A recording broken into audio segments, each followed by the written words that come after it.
avril 1921, 6 avril 2023, 102 ans depuis que Papa Simon Kimbangu a déclenché ce que d'aucuns qualifiaient comme un mouvement d'éveil spirituel dans son petit village de Nkamba.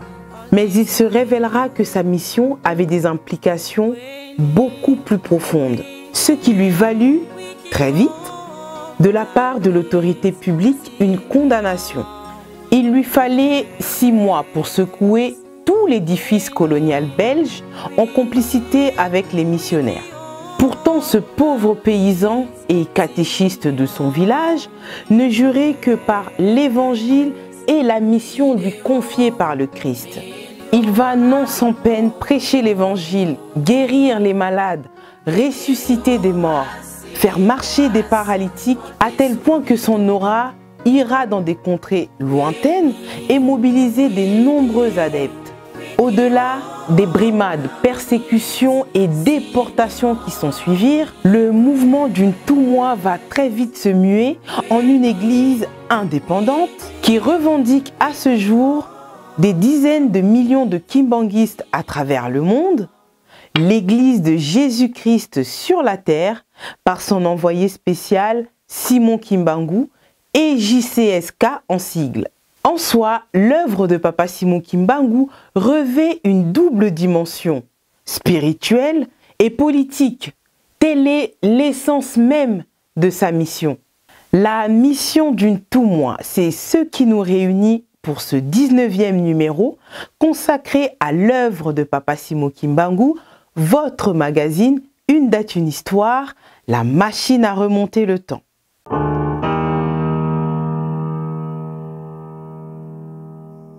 Depuis un moment, Papa Simon Kimbangu ne cesse de recevoir des visites d'un autre genre. Le Christ le plébiscite pour conduire son troupeau. Et l'histoire nous renseigne que c'est à la naissance de son fils cadet, Papa Diangenda Kuntima, en 1918, que les visites vont s'intensifier.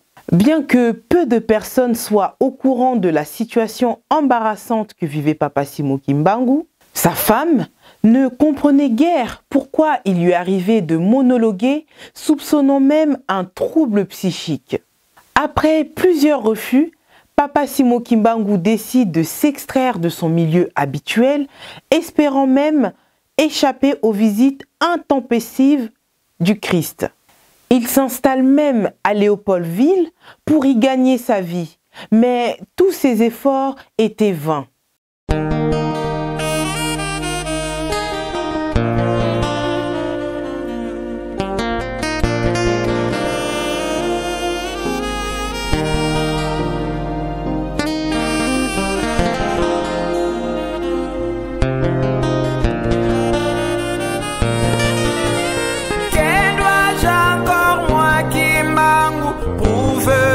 Ce peuple incrédule qui jusqu'à ces jours périt faute de connaissances.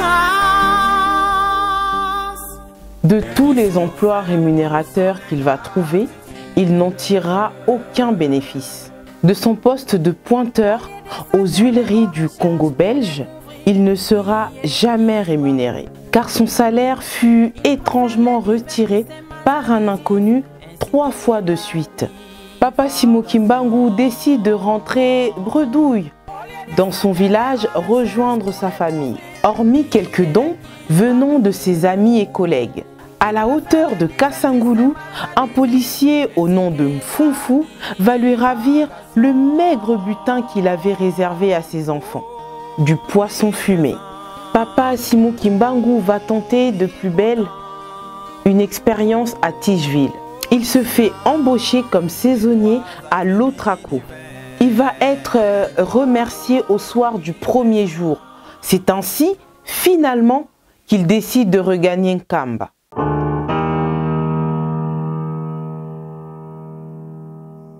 Pour comprendre ce qui s'est réellement passé le mercredi 6 avril 1921, il faut remonter le temps et faire un tour sous le toit familial et interroger son épouse à propos de la soirée du mardi 5 avril 1921. Mama Mwilou dit Du retour du lieu où Papa Simon Kimbangu s'isolait pour ses prières, elle observa une étrange métamorphose. Il était transfiguré, son regard était plus vif, plus sévère et son allure plus assurée. Papa Simon Kimbangu dégageait une puissance qu'elle ne lui avait jamais connue. Il était devenu différent, d'une autorité plus assurée et plus assumée. Il était devenu plus imposant cette fois-ci. C'est ainsi que Mama Mwilou comprit que quelque chose de puissant allait se manifester. Mais elle ne pouvait imaginer de quoi s'agissait-il, confia-t-elle à Papa Nsambu André. Ce témoignage tiré des échanges entre Mama Mwilou et Papa Nsambu André est contenu dans le livre écrit par Papa Simon Tsiangani, intitulé « L'épopée de la vie clandestine de Mama Mwilou » que vous pouvez vous procurer directement auprès de l'auteur ou sur Amazon. La même nuit, après la prière, Papa Simon Kimbangu rassura Mama Mwilou. Au sujet de la mission et de la voie qui me poursuit, nous en avons déjà parlé, je crois. Malgré mon refus pour le persuader de choisir une autre personne, ma démarche inlassable fut vaine. Alors j'accepte de répondre à l'appel du salut. C'est ainsi que Mama Mwilou va lui assurer son indéfectible soutien. Papa Simon Kimbangu va dire à son épouse qu'à dater de ce jour, que leur vie se séparait effectivement. Le matin, à l'heure du culte, c'est elle qui sonnera la cloche et en aura désormais la responsabilité. On est le mercredi 6 avril 1921, un grand jour où la puissance divine se manifesta au Congo. Quand Mama Mwilou se leva le matin, elle fit exactement ce que lui recommanda son mari la veille. En effet, Papa Simon Kimbangu lui indiqua la façon dont elle devait cadencer le timbre de la cloche, lesquelles différaient désormais des précédentes. C'est cette manière de sonner la cloche qui est utilisée au sein de l'Église de Jésus-Christ sur la terre par son envoyé spécial Simon Kimbangu. Après le culte du matin, Papa Simon Kimbangu prit son fils aîné, Papa Charles Kisolokele, pour se rendre au marché de Ntsona. Quant à Mama Mwilou, elle prit ses deux fils, Papa Dialungana Kiangani et Papa Diangenda Kuntima, pour se rendre au champ. C'est sur le chemin du marché, en passant par Ngombe Kintsuka, que va se produire le grand événement qui va augurer une nouvelle ère. La guérison de Maman Kiantondo, qui souffrait depuis très longtemps d'interminables maux de tête. Lorsque Papa Simon Kimbangu commence sa mission, le premier geste qui était le plus important, le plus remarquable, c'était la guérison de Maman Kiantondo. Mais ce qui est remarquable dans ce geste que Papa Simon Kimbangu va opérer, c'est que Papa Simon Kimbangu ne guérira pas n'importe quelle maladie. Papa Simon Kimbangu va guérir Maman Kiantondo, malade de la tête. Elle souffrait profondément de la tête, le mental. C'est cet élément qu'il faut bien remarquer. Et par rapport aux conditions de notre société dans son temps, à ce moment-là, nous sommes en 1921, où le pays est sous la colonisation, c'est-à-dire les souffrances que nos ancêtres, nos pères ont endurées, pour lesquelles ils espéraient un salut, conditions dans lesquelles la société s'est retrouvée dans des conditions d'aliénation. Aliénation au départ mentale et aliénation sociétale complètement, parce que les valeurs que nous détenions dans le temps, auxquelles nous espérions, sur lesquelles nous sommes fondés, se sont retrouvées bouleversées depuis 1491.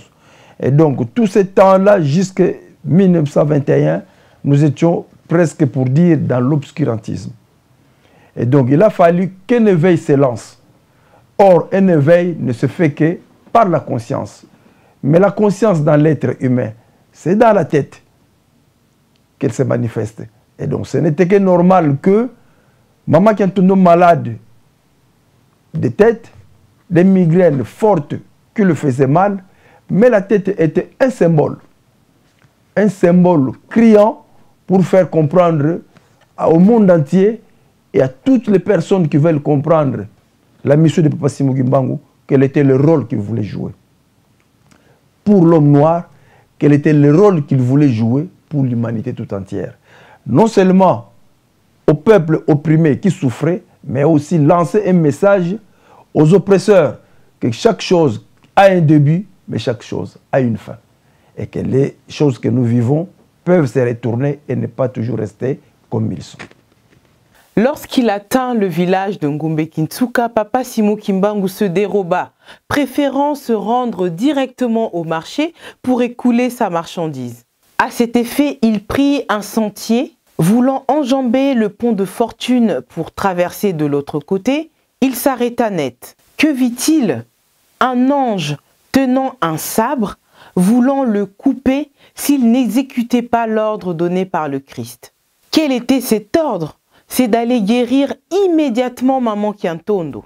Désarmé devant la ténacité de l'ange, il va rebrousser chemin et se rendre directement au domicile de Kiantondo qu'il va guérir en lui imposant les mains au nom du Christ. La date du 6 avril, retenue aujourd'hui comme jour férié, chômé et payé, pour Papa Simon Kimbangu, c'est une victoire. À très grande échelle. Pour les Kimbanguistes, en particulier, c'est une victoire. Une avancée, une très forte avancée. Et pour l'homme noir ou l'humanité tout entière, parce que Papa Simon Kimbangu n'est pas venu que pour les Noirs, mais pour l'humanité tout entière, surtout les peuples opprimés, c'est une très grande victoire dans le sens de la reconnaissance de sa mission, de la reconnaissance de ces peines qu'il a endurées pour que l'homme noir sorte de ces marasmes-là. Mais au-delà d'une victoire sur laquelle nous pouvons nous réjouir aujourd'hui, sur laquelle nous pouvons crier de joie, force est de constater qu'il y a un regret. Mais le regret, nous pouvons dire qu'il est normal. Normal parce que l'être humain, lorsqu'il subit ou qu'il vit un phénomène, il va par étapes. En allant par étapes, il y a ceux qui comprennent vite et ceux qui comprennent en retard. Il y a ceux qui s'adaptent vite et qui s'adaptent en retard.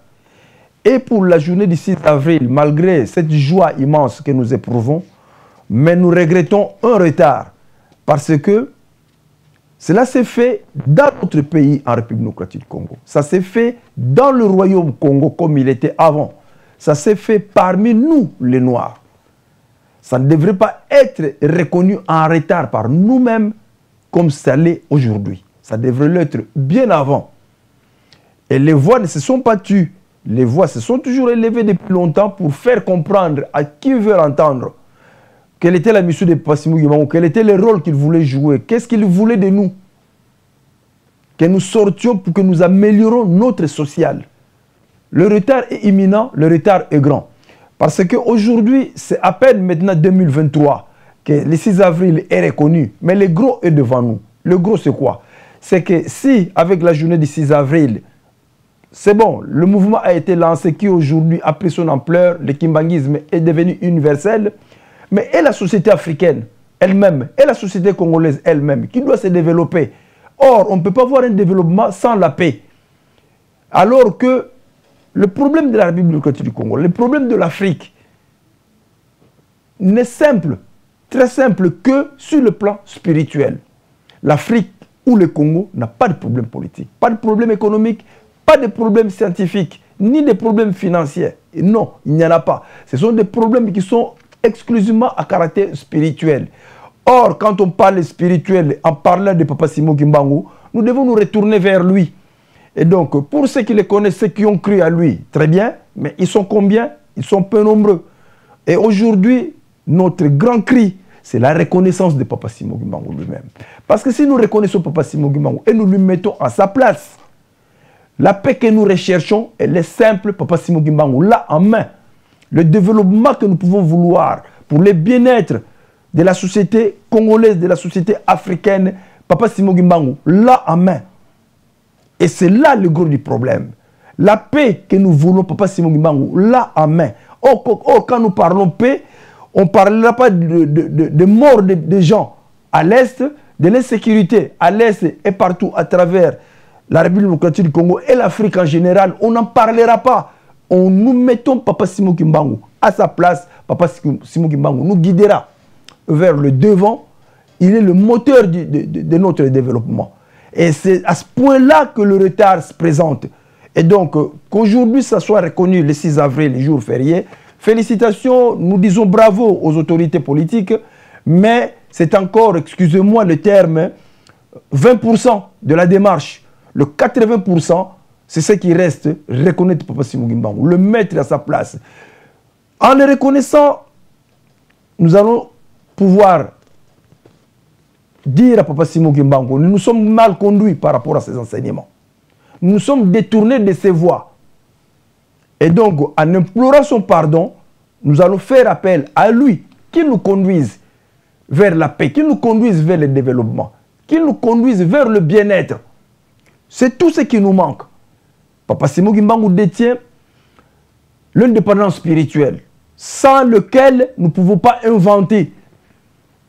Mais si aujourd'hui nous remarquons les inventions que les Noirs font, des voitures, des écrans téléviseurs sans source d'électricité murale, ce n'est qu'un échantillon pour réveiller les Africains de quoi nous sommes capables. Mais avec Papa Simon Kimbangu, nous sommes capables de beaucoup et même de tout. La reconnaissance de Papa Simon Kimbangu, le problème clé est à ce point-là. Et donc, merci pour le 6 avril, il est reconnu aujourd'hui comme tel, c'est-à-dire que c'est le travail de Papa Simon Kimbangu qui est porté aujourd'hui au devant, mais ça ne suffit pas. Mettre sa personne à sa place. Et c'est comme cela que le Congo va diriger le monde, puisqu'il l'a prévu, le destin l'a prévu, le Congo dirigera le monde, mais sans Papa Simon Kimbangu, nous ne pourrons pas. La preuve, nous avons tout ce qui manque au monde entier, mais regarde comment matériellement nous sommes pauvres. Le peuple est pauvre, le peuple ne mange pas sa faim, il n'y a pas d'emploi. Dans un pays où vous trouvez tout ce que le monde entier a besoin pour assurer un développement à toute échelle. Voilà cette journée du 6 avril, ce que nous pouvons retenir. Merci beaucoup, nous sommes contents, mais c'est encore insuffisant, mais nous le crions vraiment insuffisant, parce que sinon, et les âmes qui meurent, nous en disons quoi?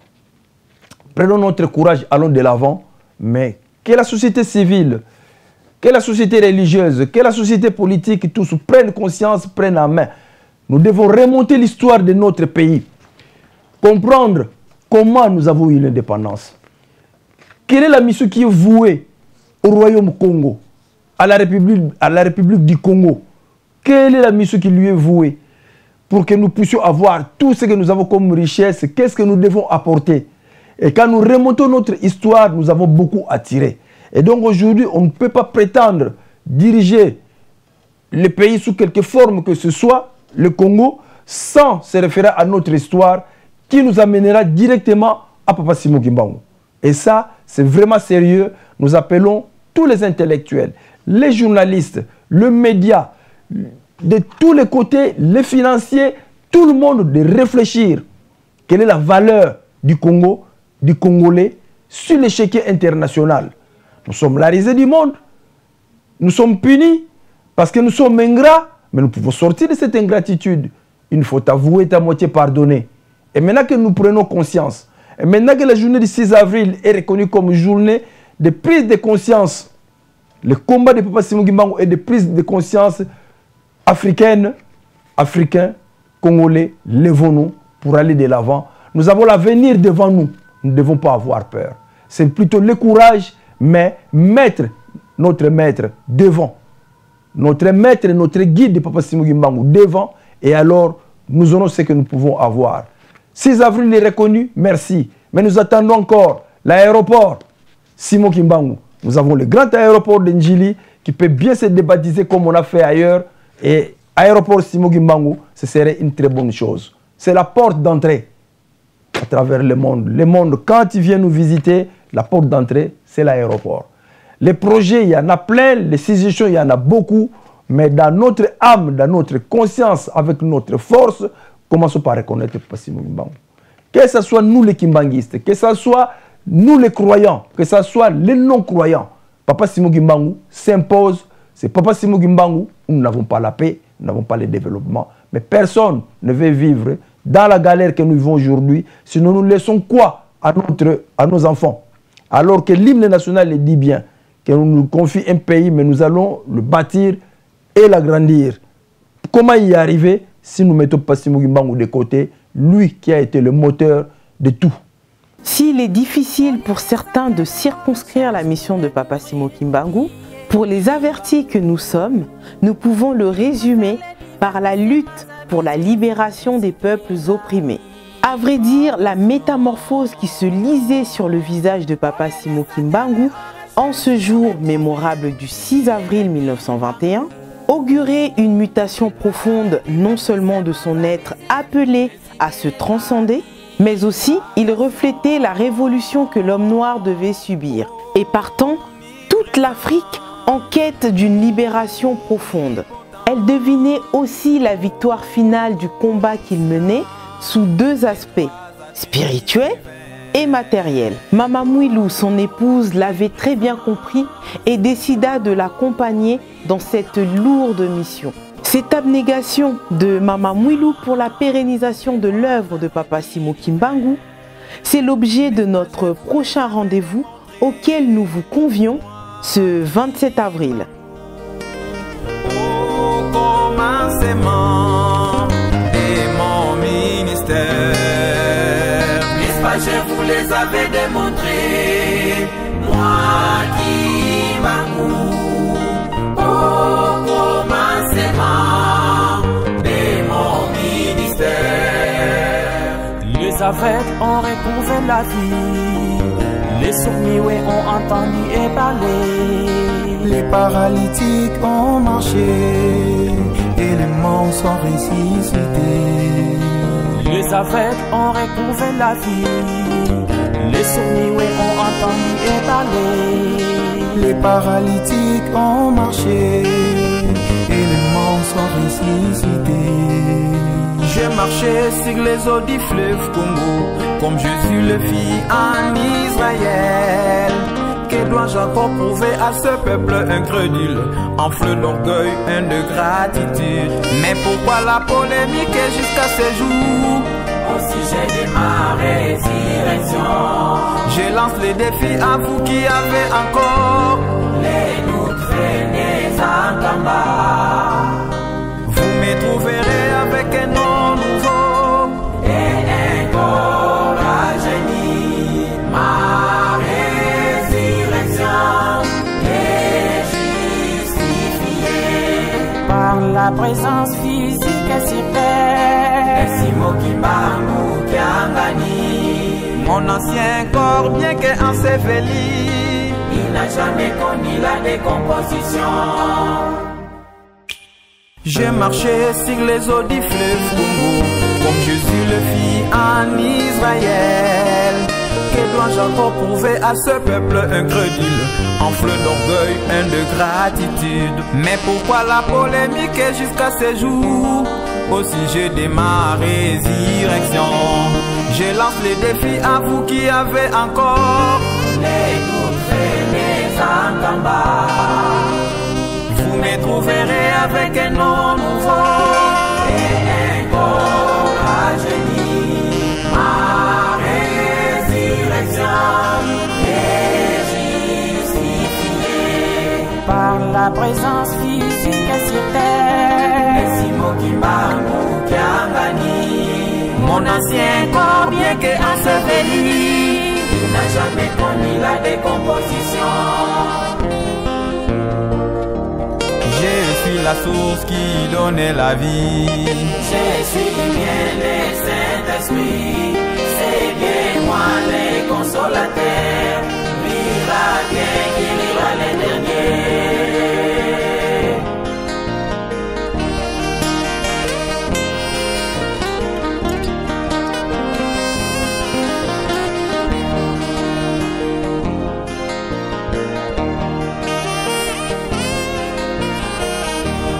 Je suis bien le Saint-Esprit, c'est bien moi le consolateur. consolateur, lira bien, qui lira les derniers.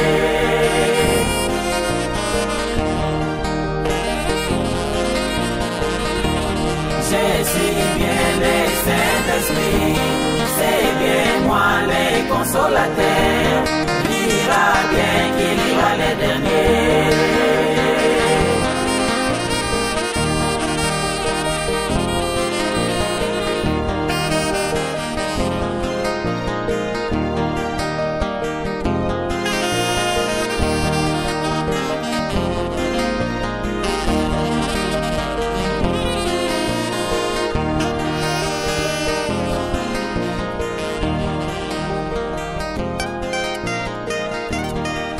Je suis bien les Saint-Esprit, c'est bien moi les consolateurs.